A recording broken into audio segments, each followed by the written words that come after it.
Oke, Assalamualaikum warahmatullahi wabarakatuh. Waalaikumsalam.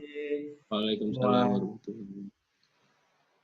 Thank you banget sudah merapat di sini, sudah gabung bareng kita di sini di acara ngabuburit bareng dosen muda Bio IPB seri ke-6.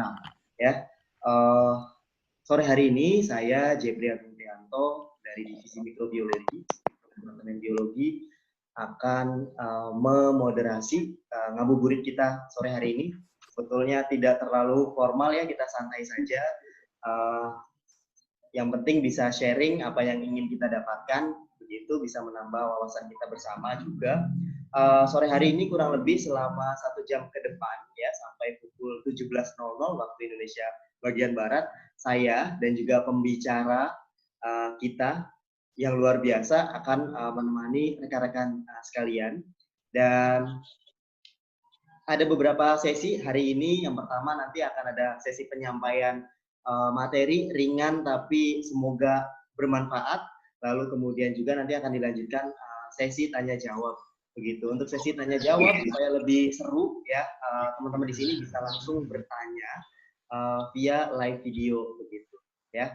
Karena waktu kita sangat terbatas, kalau misalnya teman-teman ngetik via fitur chat mungkin butuh waktu yang lebih lama gitu ya. Jadi silakan yang ingin bertanya nanti bisa langsung live videonya, sebutkan nama lalu afiliasinya dari mana begitu. Baik, langsung saja untuk hari ini kita ditemani oleh pembicara yang luar biasa, dosen muda Bio IPB. Beliau adalah Dr. Kanti Arum Widayati, dosen dari Divisi Fungsi dan Perilaku Hewan, Departemen Biologi IPB. Dan hari ini Mbak Kanti, sapaan akrabnya, akan sharing materi mengenai begadang jangan begadang ya. Yuk kita kenali siklus harianmu. Agak sedikit dangdut topiknya, tapi mungkin sangat relate dengan keadaan saat ini ya. WFH, kita banyak bekerja dan mungkin juga akan meningkatkan level stres kita sehingga mungkin akan mempengaruhi siklus harian kita. Nah, seperti apa ulasan lebih dalamnya? Mari kita saksikan bersama-sama dari paparan materi oleh Mbak Kanti. Silakan Mbak Kanti, saya persilakan. Oke.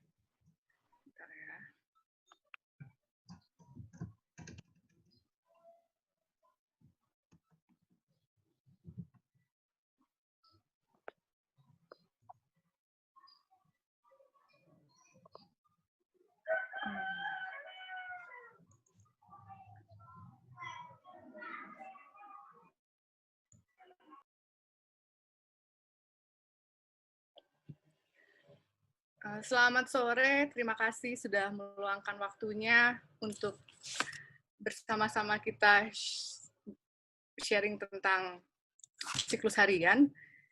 Nama saya Kanti Arum Widayati dari Departemen Biologi IPB. Langsung saja, definisi begadang. Apa itu begadang? Sorry, internet saya jelek, jadi saya stop video dulu ya. Begadang itu kalau berdasarkan KBBI itu adalah berjaga agar berjaga tidak tidur sampai larut malam. Dan biasanya apa yang terjadi saat kita tidak tidur pada waktu malam? Kita biasanya atau kita kurang tidur, biasanya kita akan mengantuk, kita akan lemas, atau kadang-kadang saat kita beraktivitas di siang hari itu kita jadi sulit untuk berkonsentrasi, dan juga dalam jangka waktu panjang, kalau misalnya kita terlalu banyak menghabiskan waktu untuk terjaga di malam hari, itu juga dapat mengganggu kesehatan. Dan hal ini mungkin membuat kita bertanya lebih jauh, kenapa sih kita harus tidur di malam hari? Kenapa banyak orang, kita sebagai manusia itu harus aktif di siang hari. Jadi, pertanyaan dasar kenapa kebanyakan manusia beraktivitas di siang hari dan kenapa kebanyakan manusia itu tidur di malam hari. Untuk menjawab pertanyaan itu, saya ingin membahas sedikit tentang ada yang namanya circadian rhythm atau ritme sirkadian. Apa itu ritme sirkadian? Ritme sirkadian merupakan siklus harian dalam tubuh kita. Jadi dalam tubuh kita, dalam sehari-hari, dalam satu hari itu kita punya siklus, punya jadwal tersendiri. Dan siklus ini merupakan adaptasi kita terhadap rotasi bumi. Dan siklus ini tidak hanya dimiliki oleh manusia saja, tapi dimiliki oleh tumbuhan, hewan, mikrob, gitu ya. Tapi yang akan dibahas untuk hari ini adalah di manusia.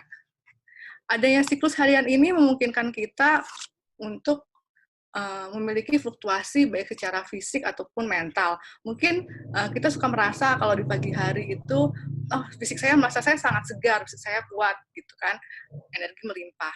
Dan mentalnya mungkin saat siang hari bersemangat, tapi saat di sore hari itu kita biasanya aduh lemes nih mau tidur gitu ya.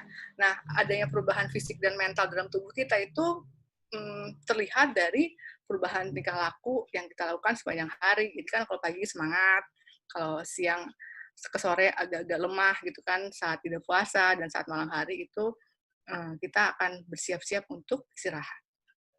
Jadi ada siklus internal, siklus dalam tubuh kita yang mengatur jadwal harian kita.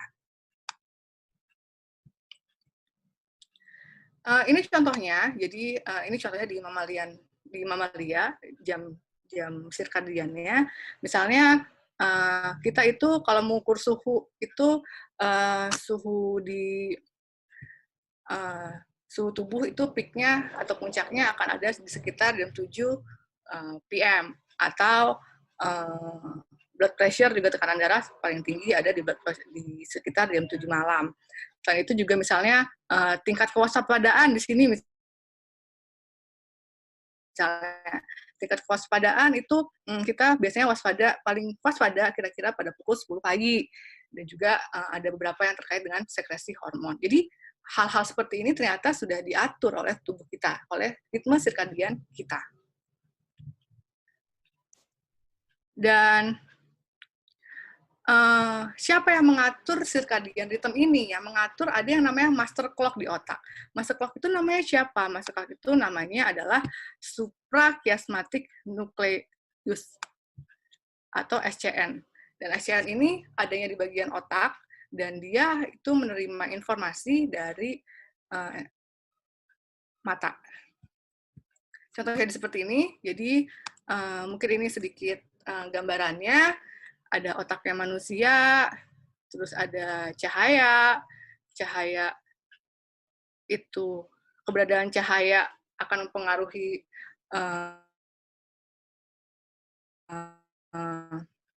kerja dari suprachiasmatic nucleus, dan hasilnya akan ada perubahan di tingkat fisiologi dan juga di tingkat perilaku. Intinya circadian rhythm itu apa? Intinya adalah bagaimana tubuh kita itu beradaptasi dengan lingkungan. Jadi walaupun kita punya siklus sendiri, tapi siklus itu akan bersifat adaptif terhadap lingkungan. Dan itu akan berpengaruh terhadap apa yang namanya, kalau istilah biologinya, homeostasis tubuh. Bagaimana tubuh itu menstabilkan kondisinya di berbagai kondisi lingkungan.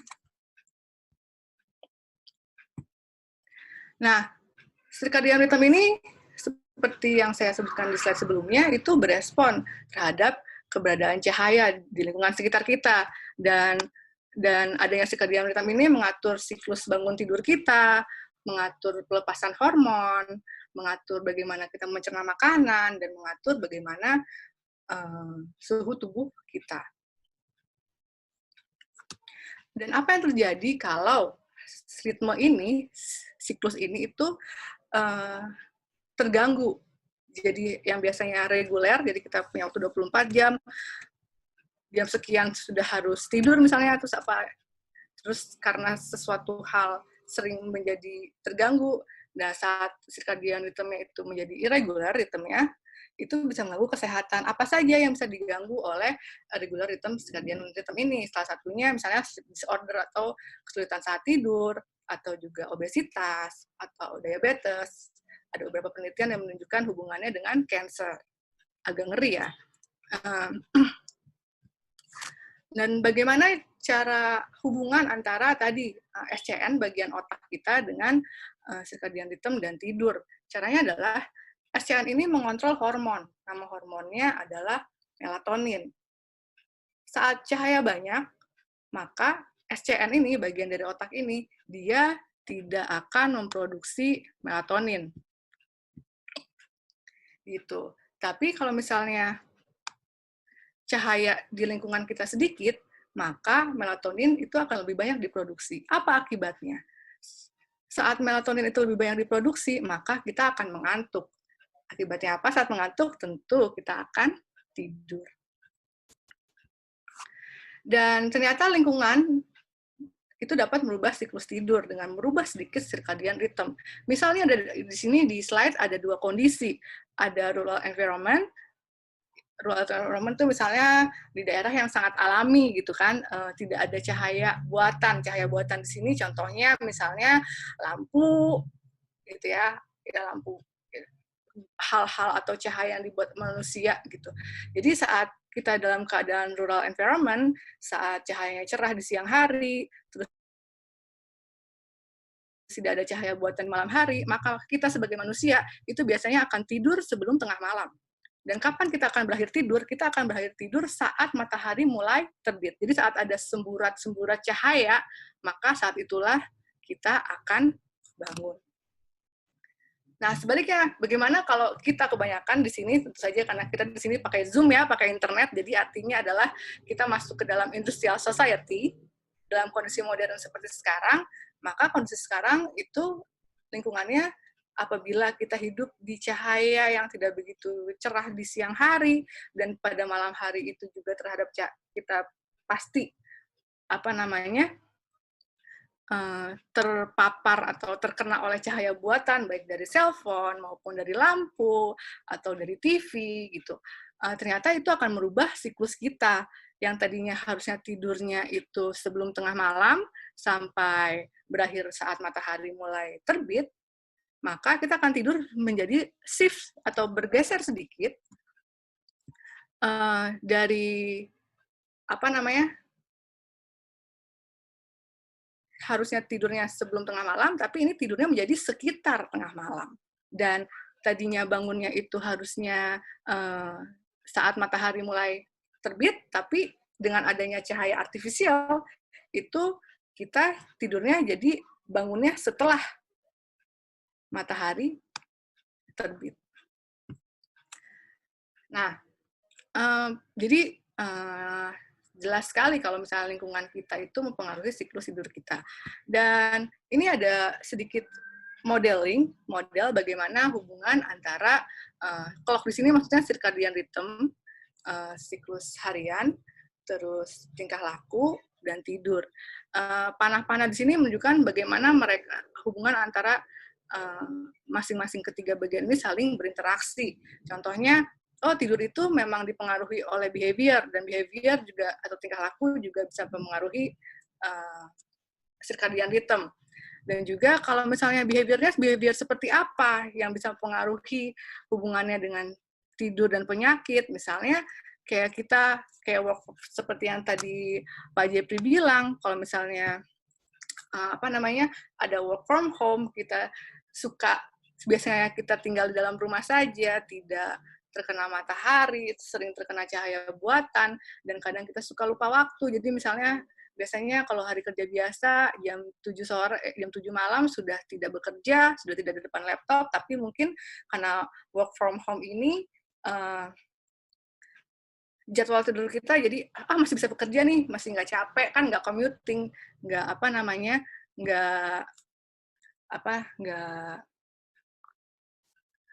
tidak harus bertransportasi naik mobil atau apa, jadi masih punya energi untuk bekerja.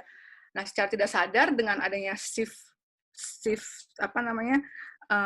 pergeseran kita bekerja, maka kita akan terpapar cahaya buatan lebih banyak. Akibatnya adalah salah satunya bisa mengganggu siklus tidur kita juga gitu. Dan seperti yang disebutkan di awal, siklus circadian rhythm ini penting sekali untuk mengatur hormon, kerja perbaikan sel, kerja perbaikan jaringan, dan sebagainya. Jadi kalau di shift, itu akan menyebabkan beberapa penyakit. Jadi akan berpengaruh ke kesehatan.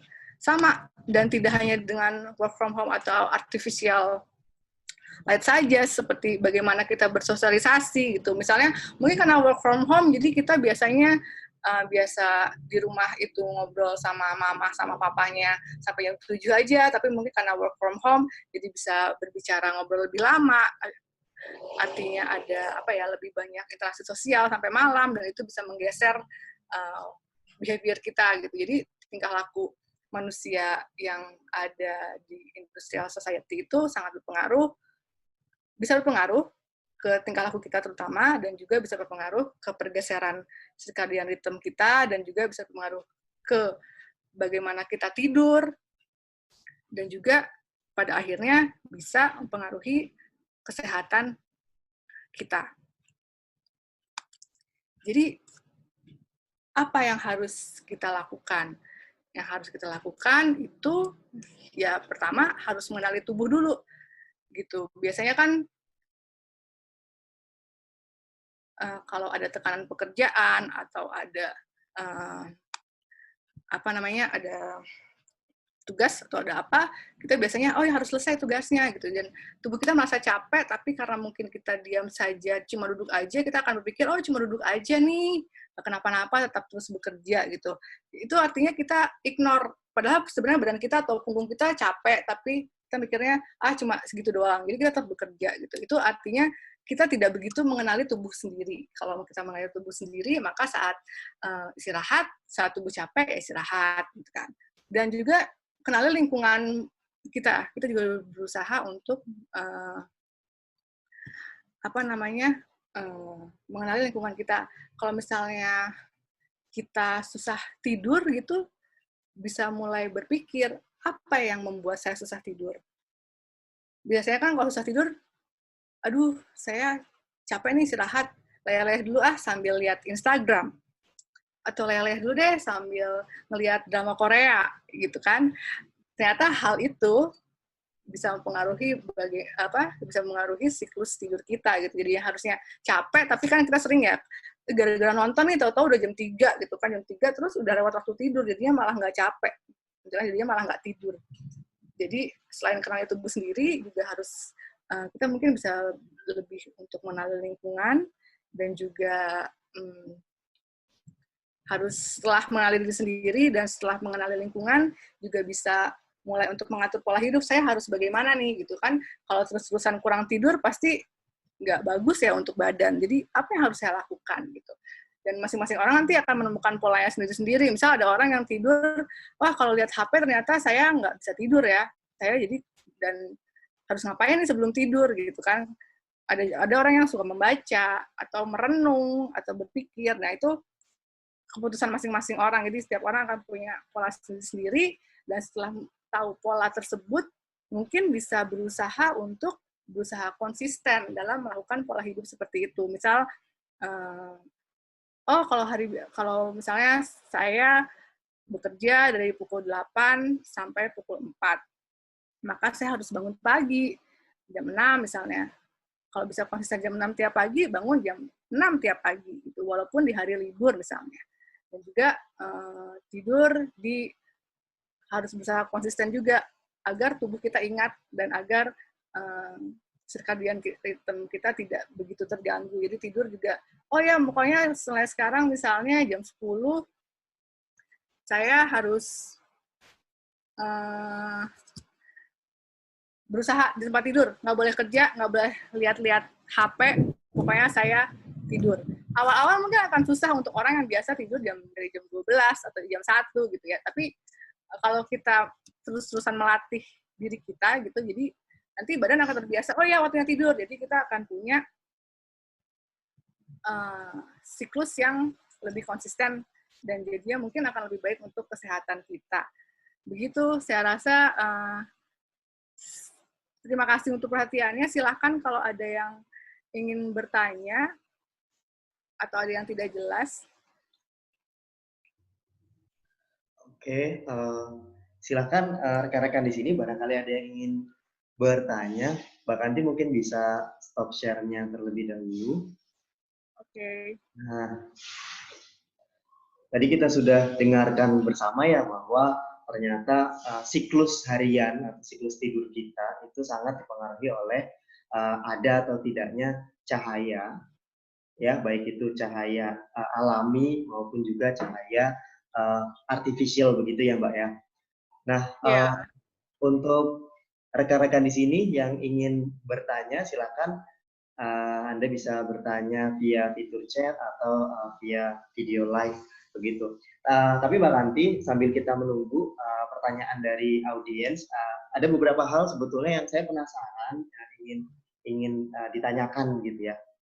Kan orang selama ini mereka apa ya, mungkin entah hanya di Indonesia atau di luar negeri juga bahwa kalau kita mau begadang itu sepertinya wajib gitu ada kopi di samping ya.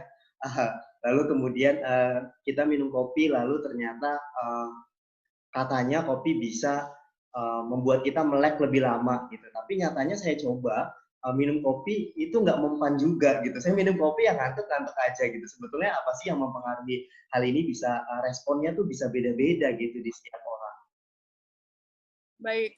Untuk kopi sendiri, sebenarnya kopi itu kan mengandung kafein ya, dan kafein itu salah satu fungsinya untuk meningkatkan metabolisme tubuh, gitu, untuk mempercepat detak jantung, jadi metabolismenya meningkat gitu.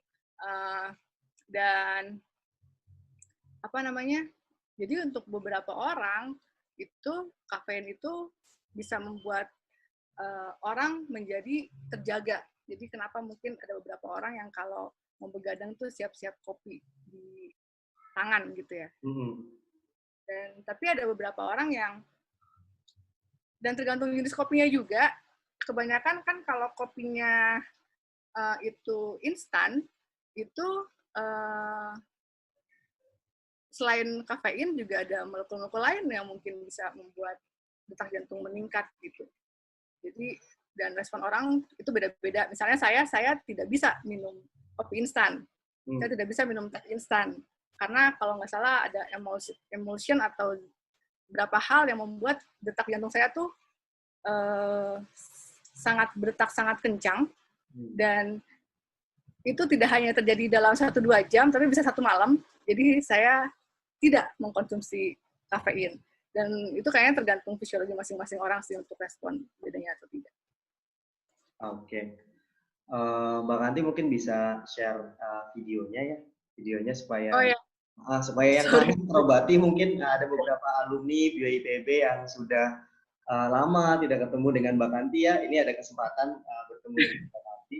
Lalu kemudian kalau kita tengok ada beberapa pertanyaan di fitur chat. Ada dari Muhammad Iksan.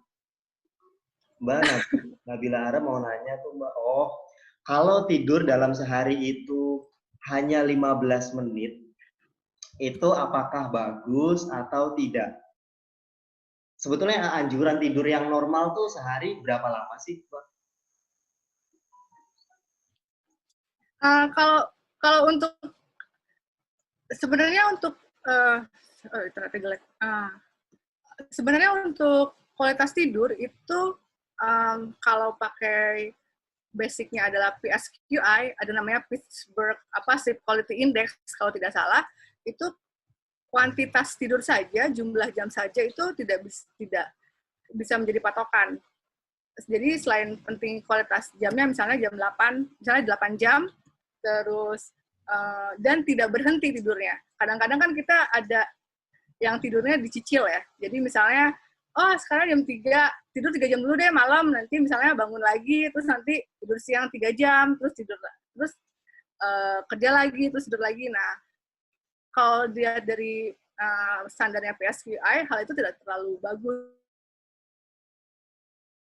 Dan ketidakcukupan tidur kita tuh bisa dilihat dari kehidupan kita sehari-hari. Misalnya kalau siang tuh sering ngantuk atau enggak sih gitu. Salah satunya ya disfungsi siang hari. Nah biasanya itu kalau tidur malamnya tidak begitu bagus, maka di siang hari kita akan mengalami banyak gangguan. Dan di konsep yang PSQI itu, yang Pittsburgh itu, selain dari kuantitas jam, terus konsistensi kapan tidur, berapa lama waktu yang diperlukan untuk tertidur. Kan ada orang yang apa tuh istilahnya pelor yang nempel molor gitu kan, dalam sedetik langsung hilang gitu. Tapi ada juga orang yang sudah 1 jam gulang-guling di tempat tidur tapi nggak bisa tidur. Nah itu juga dihitung dalam PSQI itu. Jadi banyak hal selain dari jumlah jam tidur. Jumlah jam tidur aja tidak cukup untuk menerangkan kualitas tidur yang cukup, tapi juga kontinuitas saat tidur, tidak bangun-bangun, itu juga penting. Dan bagaimana kita cepat tertidur dan bagaimana kita cepat terbangun. Kan saat bangun kadang-kadang ada orang yang langsung bisa lari gitu kan, tapi ada juga orang yang begitu bangun tidur itu masih golar-golar setengah jam, 1 jam, itu juga dihitung dalam PSQI itu. Oke, berarti lamanya kita tidur itu berarti mempengaruhi endurance kita untuk beraktivitas keesokan harinya, gitu ya, Mbak? Ya, betul sekali. Ya. Oke, so kalau misalnya rekan-rekan di sini berarti bisa berbekal dulu ya, malamnya kita besok mau ngapain sih gitu. Kalau besok sekiranya mau banyak aktivitas, berarti tidurnya harus cukup dulu supaya endurance-nya lebih lama, lebih produktif gitu ya. Oke, ada pertanyaan lagi, Mbak Kandi. Ini mungkin dari Sasa ya. Oke, dari Sasa. Kalau misalnya kita biasa begadang, untuk mengendalikan circadian rhythm, kita minum obat tidur agar tidurnya lebih cepat. Lalu setelah itu tidak mengkonsumsi lagi. Kira-kira ke depannya orang tersebut bisa nggak sih tidur lebih cepat tanpa obat tidur? Oke, pertanyaannya bagus sekali, Sasa. Iya, memang kadang-kadang saat kita kesulitan tidur, kadang dan parah sekali, mungkin kita membutuhkan obat tidur. Tapi ada beberapa obat tidur yang memiliki efek samping ya. Kadang-kadang kalau misalnya sekarang dosisnya cuma misalnya ada 1 butir gitu, misalnya mungkin untuk awal-awal kita hanya butuh 1/4 udah bisa tidur. Tapi nanti kalau misalnya terus-menerus, kita akan butuh dosis yang lebih banyak biasanya untuk membutuhkan agar kita tertidur. Dan itu kita bisa ketergantungan obat itu dan tidak baik. Tapi kalau Sasa ini tanyanya, minum obat dulu sementara, terus nggak minum obat lagi. Itu sebenarnya bisa jadi salah satu solusi, sampai tidurnya stabil dulu. Tidurnya stabil, baru nanti pelan-pelan tubuh kita bisa tidur tanpa obat tidur. Itu bisa jadi satu solusi. Atau kalau mau solusi yang lebih sehat lagi, ya tidak memakai obat tidur, tapi berusaha memaksa tubuh kita untuk, oke, jam 7, mari kita tidur. Atau jam 8, mari kita tidur. Jadi mungkin akan butuh waktu lebih lama, tapi dibanding kalau pakai obat tidur, tapi mungkin untuk jangka waktu panjang, itu akan lebih baik untuk adaptasi fisiologi kita. Gitu, Sa. Menjawab, Kak, Sasa? Oke, semoga bisa terjawab ya, Sasa. Lalu kemudian berikutnya ada pertanyaan dari Fadil Ivan Maki. Selamat sore, Fadil. Fadil mau nanya, katanya, apa yang menyebabkan seseorang itu kesulitan untuk bangun tidur? Nah, dalam suatu kasus mungkin bisa juga kan kadang kita ngalamin kayak tindihan gitu loh, Mbak. Nah, itu apakah ada alasan secara saintifiknya? Baik, kalau tindihan dulu yang sebentar ya, Fadil. Tindihan tuh kan kayak kita kayak bangun tapi kita nggak bisa gerak gitu kan, jadi kesannya kayak ada yang menindih badan gitu, atau nama istilah lainnya apa yang tindihan ya, lupa, pokoknya tindihan kan gitu kan. Sebenarnya itu terjadi salah satu kemungkinannya terjadi karena ada sebagian otak kita yang sudah awake, sudah sadar, tapi ada bagian lain yang mungkin di bagian motorik atau bagian lain yang belum turn on gitu, jadi masih half-half, setengah-setengah gitu. Jadi sebagian otak yang sadar ini, sebagian otak yang sadar tuh memaksa tubuh kita, ayo bangun, tapi yang lain tuh masih tidur gitu. Jadi kita merasa kita udah bangun, padahal sebenarnya kita belum. Dan itu ada masalah seperti itu, jadi kita merasa seperti seperti ditindih atau seperti ngap atau seperti apa gitu. Ada sesuatu yang nggak sinkron gitu ya, Mbak ya? Iya, dan biasanya waktu saya dulu pernah sih merasakan tindihan gitu, jadinya saya berusaha untuk memaksimalkan kesadaran saya. Begitu saya tahu saya nggak bisa gerak, maka saya berpikir, oh ya ini pasti belum sadar. Ayo sadar, akhirnya bisa sadar. kalau untuk pertanyaan Fadil, apa yang membuat seseorang kesulitan bangun? Yang pertama mungkin ini kesulitan bangun ya, bukan kesulitan tidur ya. Oke, agak susah ya. Mungkin tempat Kesulitan bangun tidurnya mungkin terlalu nyaman, bisa jadi kan. Tidur dengan ya, siapa juga bisa jadi. mungkin terlalu lelah ya Fadil ya. Maksudnya mungkin terlalu lelah saat tidur, jadi butuh waktu lebih lama untuk bangunnya. Atau mungkin juga kalau yang berkaitan dengan sedikit masalah, misalnya mungkin juga depresi biasanya. Tapi tidak semua orang yang susah bangun itu depresi ya, tapi ada beberapa laporan yang menyebutkan kalau misalnya depresi itu biasanya kita cenderung untuk salah satunya nggak bisa tidur, atau salah satu kecenderungan yang lainnya adalah kita bisa tidur lebih lama daripada yang dibutuhkan. Gitu. Menjawab Kak Fadil? Oke, bisa lanjut ke pertanyaan selanjutnya. Dari Mbak Neng N. Rohmatullah. Kalau melatonin lebih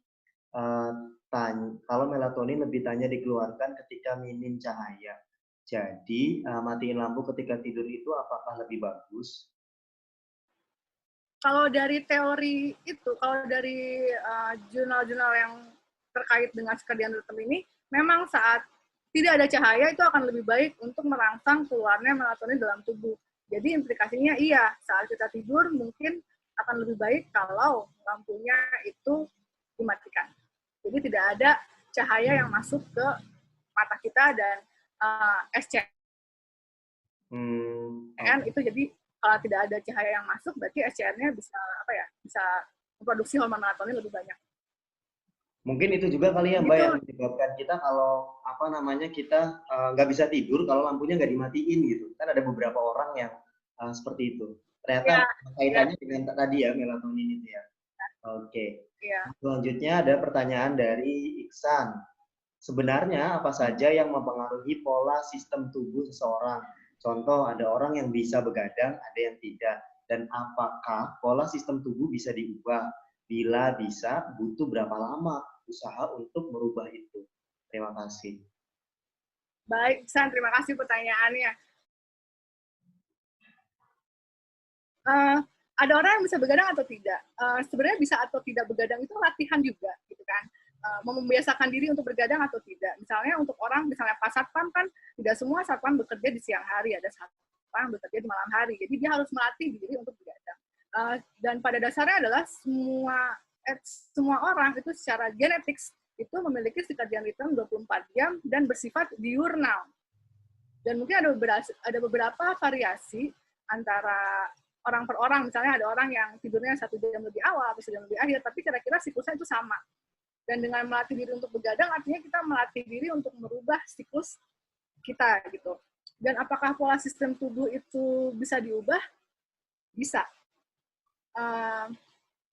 Jadi mungkin contohnya orang yang shift worker ya, ada orang yang kerja harus di siang hari dan malam hari gitu.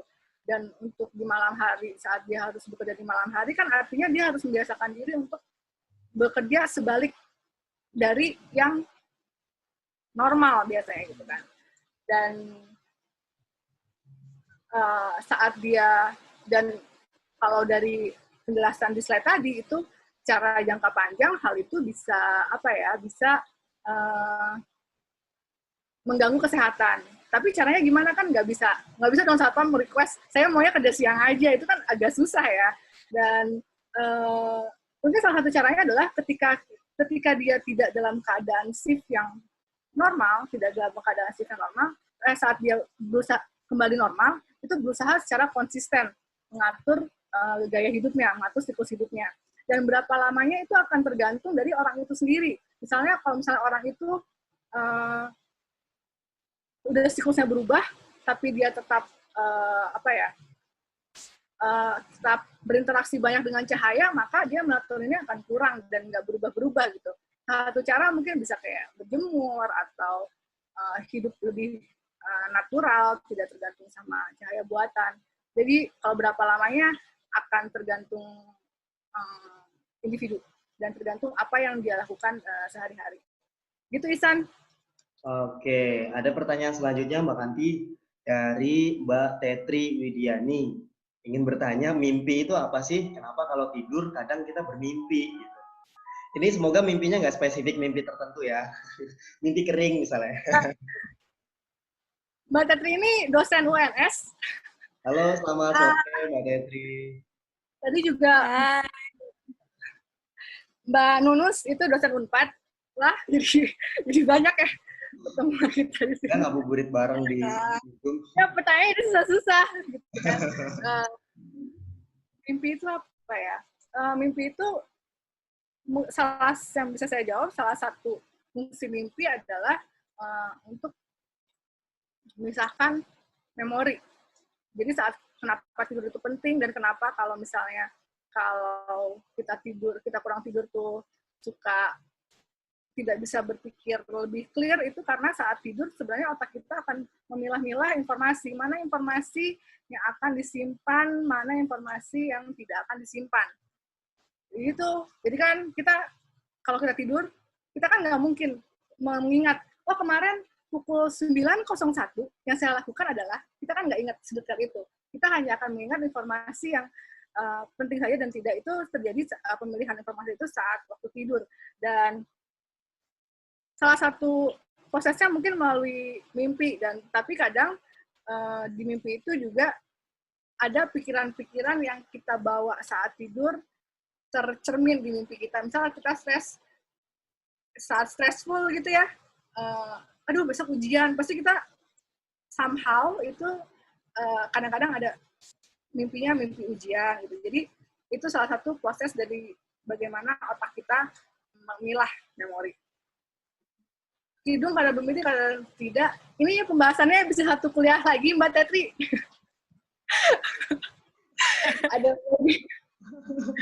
ada bagian saat tidur tuh ada dua fase. Ada fase di mana REM, ada kadang-kadang kalau tidur kan mata kita bergerak ya, rapid eye movement, ada yang tidak rapid eye movement.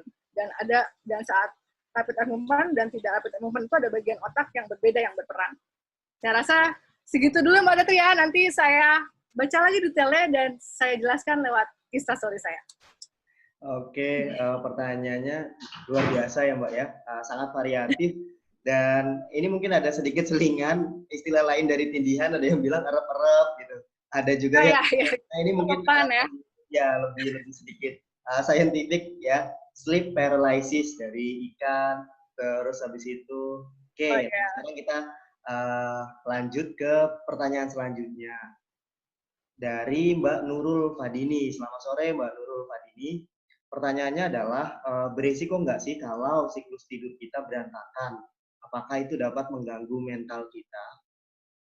Gimana Mbak? Iya, mungkin nyambung dengan pertanyaannya Mbak Tetri tadi. Jadi kalau siklus tidur kita berantakan, maka semua metabolisme kita bisa terganggu dan salah satunya proses berpikir kita itu terganggu. Ya ada gangguan, tidak bisa berpikir dan sebagainya. Dan kalau kita frustasi atas hal itu, misalnya, duh kenapa sih ini kok nggak bisa-bisa, kok kerjaan saya nggak beres semua gitu. Yang tadinya awal-awal itu hanya terjadi karena gangguan konsentrasi, tapi kalau terus-menerus seperti itu, kita akan frustasi dengan apa yang kita lakukan. Dan nantinya mungkin akan mempengaruhi ke health mental kita. Jadi sangat bad mood misalnya gitu kan, itu bisa juga. Jadi kalau berantakan dapat mengganggu mental kita, kemungkinan besar ya. Selanjutnya ada pertanyaan dari Mbak Diah Dwi Putri. Mbak, berarti walaupun tidur hanya 4 jam, namun esoknya tetap segar dan tidak mengantuk, berarti tidurnya tetap bisa disebut berkualitas ya? Atau sebenarnya tubuh kita masih membutuhkan waktu tidur hingga 8 jam seperti yang umum dianjurkan? Oke, sebenarnya kalau misalnya, saya ini berpatokan ke PSQI ya. Kalau yang PSQI itu kira-kira lebih dari 7 jam. 7 jam dan non-stop. Dan kalau misalnya tidur hanya 4 jam, esok tetap segar dan tidak mengantuk, mungkin untuk besok saja, untuk hari itu saja, untuk besok saja, mungkin kita akan survive. Tapi apakah itu bisa disebut berkualitas, saya rasa kurang, tidak bisa disebut berkualitas juga tidurnya. Dan tadi harus melihat faktor-faktor yang lain. seperti apakah saat tidur itu cepat tidur atau cepat bangun dan sebagainya. Jadi banyak faktor, tidak bisa hanya dari jumlah jam saja. Menjawabkah dia, Dwi Putri? Nah, tadi jawaban dari Bang Anti mungkin sekaligus menjawab pertanyaan yang ada di bawahnya ya dari Mas Muhammad Azhari yang bertanya tidur yang berkualitas itu seperti apa? Apakah selalu bergantung dengan lamanya durasi tidur atau tidak? Lalu katanya Mas Ari ini pernah baca di Twitter kalau kita bisa menipu otak kita dengan sugesti kalau tidur kita cukup dan berkualitas, itu benar juga nggak sih? Iya, menipu otak kita dengan sugesti. Iya, menipu untuk menyemangati diri mungkin oke ya. Cukup tidurnya saya pasti bisa gitu. Tapi kalau dari dilihat dari sisi bagaimana tubuh kita beradaptasi dengan lingkungan kayak fisiologi, siklus makan dan sebagainya, kayaknya akan pengaruh negatif sih gitu. Jadi sugesti ini mungkin bisa menyemangati diri dalam jangka waktu dekat, tapi mungkin akan berimpak buruk ke fisiologi tubuh. Oke, gitu ya, Ari. Ya, pertanyaan selanjutnya. Ini cukup banyak loh Mbak pertanyaannya. Luar biasa, pada semangat semua dan energinya masih terkumpul ya, masih terjaga. Nah, meskipun sudah sangat sore ya. Nah, pertanyaan selanjutnya ada dari Mbak Sri Yuliasi. Bertanya mengenai penyebab mengigau itu apa sih? Bagaimana cara untuk mengatasinya? Mengigau. Anyway, Mbak Kanti pernah ngigau nggak sih? Atau setiap malam ngigau nih, Mbak? Saya pernah mengigau, tapi nggak setiap hari. Atau nggak tahu ya. Saya nggak ngigau deh. Apa ya ngigau itu? Saya tidak bisa menjawab. Saya nggak bisa jawab. Saya catat ya. Saya nggak bisa jawab. Saya tidak mau salah menjawab. Penyebab ngigau. Nggak tahu. Mungkin teman-teman di sini, Mbak Sri juga bisa follow IG-nya Mbak Kanti. Nanti jawabannya akan di-share di Instagram ya. Instagramnya apa kalau boleh tahu, Mbak Kanti? Oh ya, Instagramnya Kanci82, KAN, saya ketik ya. Ya. Oke. Atau nanti bisa juga follow Instagram @bioipb. Ya, kita akan share di sana jawaban mengenai pertanyaan ini. Lalu, Mbak Kanti mungkin ingin tarik nafas dulu. Sorry ya, yang gue utang dulu. Oke. Nggak bisa minum. Oke. Lalu kemudian selanjutnya ada pertanyaan dari Mbak Ayu Putri Nazli. Dia ingin bertanya terkait dengan blue light atau blue wavelength yang katanya sangat ngaruh ke produksi melatonin sehingga banyak apps buat HP yang ngefilter blue light itu. Nah, efektif nggak sih blue light ini untuk tetap membuat kita bisa main HP tanpa merusak circadian rhythm? Oke. Pertanyaan bagus, Yue. Iya, memang ada yang bilang kalau blue light itu sangat ngaruh ke melatonin ya untuk mereduce. Jadi beberapa aplikasi itu berusaha membuat cahaya dengan panjang gelombang lain yang berusaha untuk mereduce efek dari artificial light. Efektif mungkin di sini bisa dibilang kan ada penelitian yang menunjukkan beberapa pengaruh. Jadi orang tidur dikasih sebelum tidur dikasih cahaya dengan panjang gelombang beda-beda dan hasilnya memang berbeda gitu. Jadi efektif dalam arti di sini efektif untuk mengurangi efektif untuk mengaruhi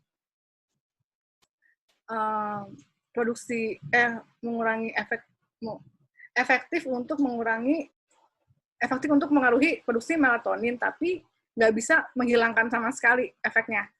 Tetap aja kan, walaupun pakai cahaya panjang gelombang apapun, tetap aja ada cahaya.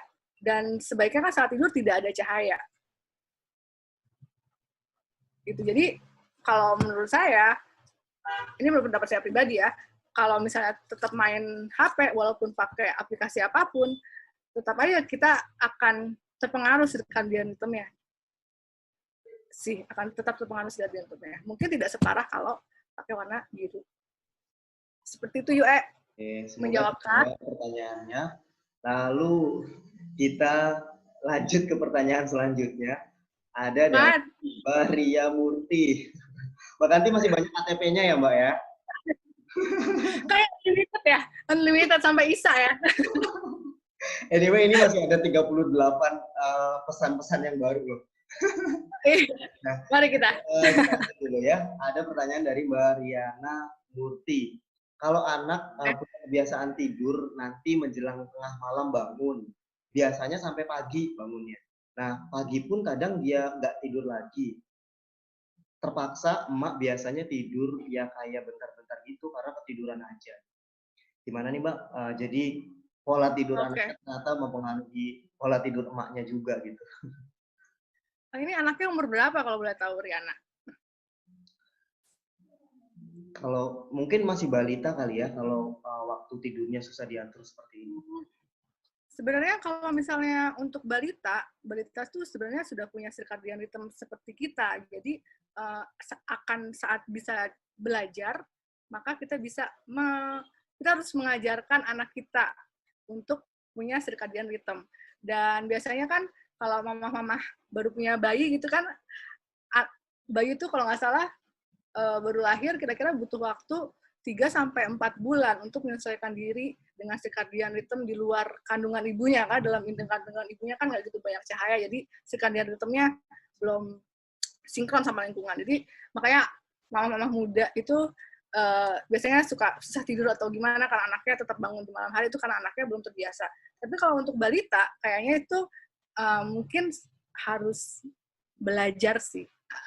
Jadi ibunya, ayo adek, udah jam 7, tidur dulu ya, gitu. Jadi memang ada dibiasakan. adaptasi pembiasaan kali ya.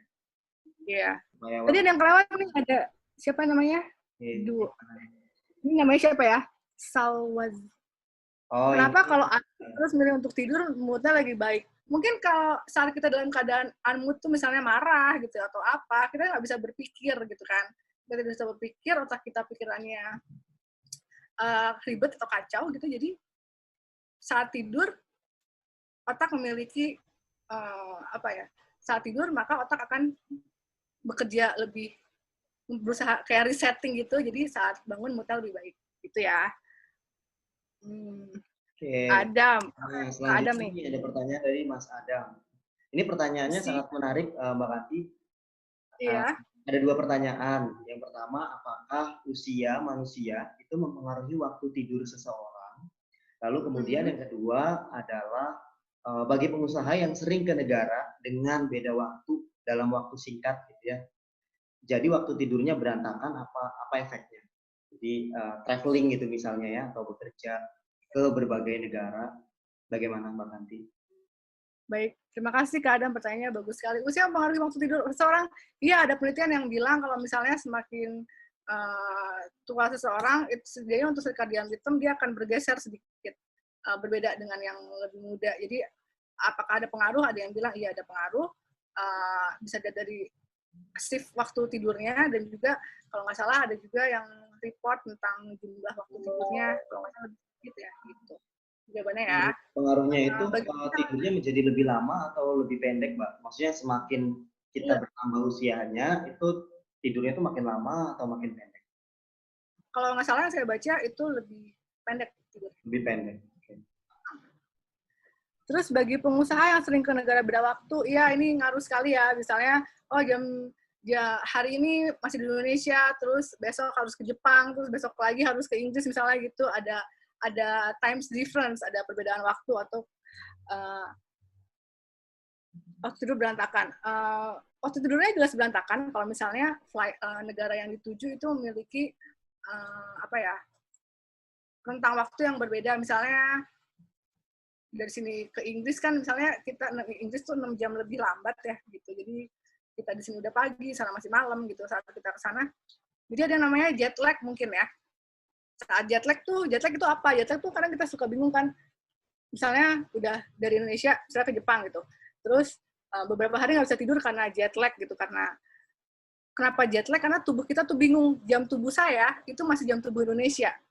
Tapi saya pergi ke Jepang yang 2 jam lebih awal. Jadi belum ada synchronize tuh antara tubuh saya dengan lingkungan. Akibatnya apa? Akibatnya bingung. Ini harusnya udah tidur atau belum sih? Nah, hal-hal seperti itu. Jadi dalam jangka waktu dekat, dan kalau sering kayak Bapak pengusaha ini, sering pergi-pergi, tentu saja akan mempengaruhi siklus tidurnya. Jadi akan mengalami banyak jet lag. Dan karena banyak jet lag, jadi fisiologi tubuhnya bisa terganggu. Gitu. Oke. Jelaskah, Kak Adam? Oke, selanjutnya ada pertanyaan dari, oh ini Mbak Agesti masih malu-malu nanya ya. Gak apa-apa Mbak, langsung tanya aja. Mumpung ada sumber nih yang slow ya kan. Nah, selanjutnya pertanyaan dari Mbak Isnita Hairunisa, kalau pakai penutup mata saat tidur itu berarti boleh ya? Lalu lampu kamarnya juga mesti mati juga. Tergantung orang ya. Kalau misalnya menurut Kak Ica itu tutup mata cukup, tapi mau lampunya nyala, silakan. Tapi berarti masih ada kemungkinan cahaya bisa masuk di sela-sela rongga ya. Atau lampu kamar matinya harus mati juga. Itu tergantung orang masing-masing sih. Tapi kalau dari teori yang circadian rhythm tadi, semakin tidak ada cahaya, maka akan semakin baik. Gitu. Nah, sekarang Mbak Agesti mulai muncul. Kenapa musik instrumen itu direkomendasikan untuk bisa membuat tidur lebih nyaman? Baik. Mungkin salah satu alasannya adalah karena musik instrumen itu tidak punya lirik. Kalau ada liriknya kita nyanyi, Bo. Karaokean. Iya, jadi saat kan ada otak yang berperan dalam dalam bahasa gitu. Jadi kadang-kadang kan kalau kita ngomong gini terus kita ngetik, kadang-kadang apa yang kita mau ketik jadi diomongin atau dari yang kita omongin jadi diketik gitu kan. Berarti ada bagian otak yang sama yang mengungkapkan tentang artikulasi bahasa. Tapi kalau dengan musik instrumen kan kita hanya peduli dengan ritme saja, pak pak pak gitu kan. Biasanya ritmenya lambat kan, tap tap tap tap gitu. Biasanya kita nggak Green Day atau nggak Blink-182 gitu kan, yang buat musik tidur gitu kan, nggak. Biasanya musik instrumen. Jadi mungkin salah satunya karena ritmenya yang konsisten biasanya, sama dia nggak punya lirik gitu. Jadi saat dan adanya musik saat kita mau tidur kan sebenarnya membantu kita untuk lebih relax gitu. Kalau saya malah terganggu sama musik, karena jadi saya fokusnya ke musik nih, gak fokus ke tidur gitu. Tapi orang lain mungkin bisa mendistrak dirinya dengan cara yang lain gitu. Oke, so ketenangan ya bergantung ya, mungkin ada orang yang lebih tenang dengan musik, ada orang yang lebih tenang justru dengan suasana yang sangat sepi gitu kan. Yep. Sangat sepi, bukan kesepian. Oke. Nah, mungkin ini pertanyaan terakhir ya Mbak, pertanyaan terakhir dari Mbak Ismi. Banyak ya? Oke. Oh ini mungkin bukan pertanyaan ya, ini semacam pernyataan. Salam dari Tual. Orangnya jam 10 malam. Sudah datang. Kalau kurang tidur malah jadi bad mood. Oke, tadi sudah dibahas. Lalu, nah ini ada dari Ayu Putri Nazli. Oke. Caranya untuk memperlama waktu deep sleep atau memperbaiki sleep quality. Karena ada beberapa orang yang waktu tidurnya itu cukup 7 jam, tapi sleep quality-nya masih jelek. Bagaimana, Mbak? Baik. Aduh, ini saya bicara gampang sekali ya, tapi saya juga tidurnya kurang sebenarnya. Saya tidur paling cuma 6 jam sehari gitu, tapi dan saya berusaha untuk untuk memperbaiki tidur saya, tapi susah sekali karena lebih enak lihat YouTube gitu ya daripada berkonsentrasi untuk tidur. Nah, sebenarnya caranya adalah dengan melatih diri. Jadi ada yang bilang kalau misalnya kalau mau nambahin tidur ya berarti kalau misalnya mau nambahin sejam dulu nih, berarti harusnya misalnya tidur jam 11. Berarti kita harus membiasakan diri untuk tidur jam 10 misalnya gitu.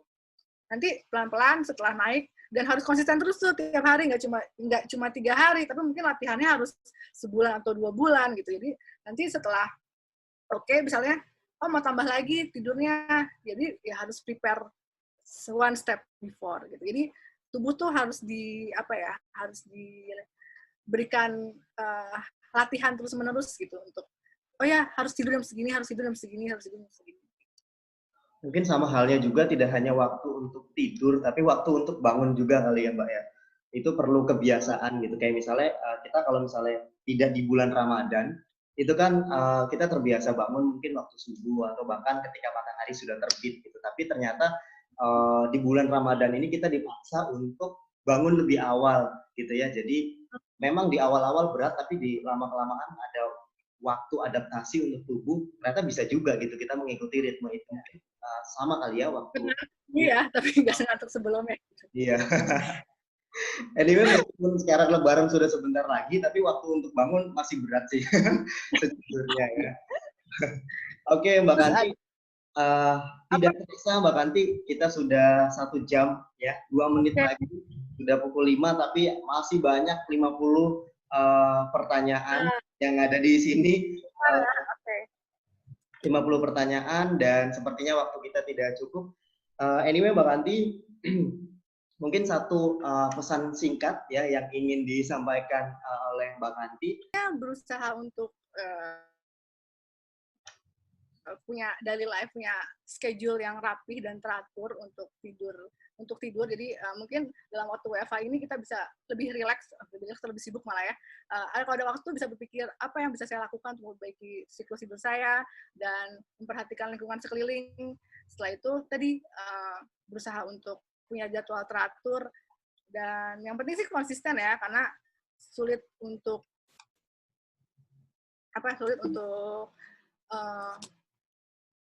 konsisten itu yang paling susah. Kalau udah nemu caranya tapi tidak dilakukan secara konsisten, maka akan percuma. Jadi yang penting berusaha konsisten dan dalam jangka waktu panjang sih. Gitu kayaknya cukup, Pak. Saya lepas pertanyaannya dulu ya. Ya. Banyak. Oke, pertanyaannya ada banyak nih Mbak Kanti. Dan sayang sekali ya kita sudah 1 jam dan kita berdua dan juga mewakili Departemen Biologi berharap semoga apa yang sudah kita diskusikan bersama, semoga sharing-sharingnya tadi bermanfaat untuk kita semua. Thank you juga untuk Mbak Kanti yang sudah sharing-sharing mengenai apa itu circadian rhythm, bagaimana pengaruh cahaya terhadap tidur kita begitu. Awalnya yang kita mungkin mengira sebetulnya kita nggak terlalu butuh cahaya atau kehidupan kita sebagai hewan gitu ya tidak terlalu terpengaruh cahaya, ternyata sangat dipengaruhi juga ya. Yang awalnya kita berpikir cahaya itu hanya penting untuk tanaman, ternyata penting juga untuk pola tidur kita gitu ya. Jadi luar biasa manfaat-manfaatnya, pembukaan wawasan-wawasannya. Thank you Mbak Kanti atas kehadirannya hari ini. Oke. Thank you juga untuk thank you juga sudah meluangkan waktunya, ada 67 orang.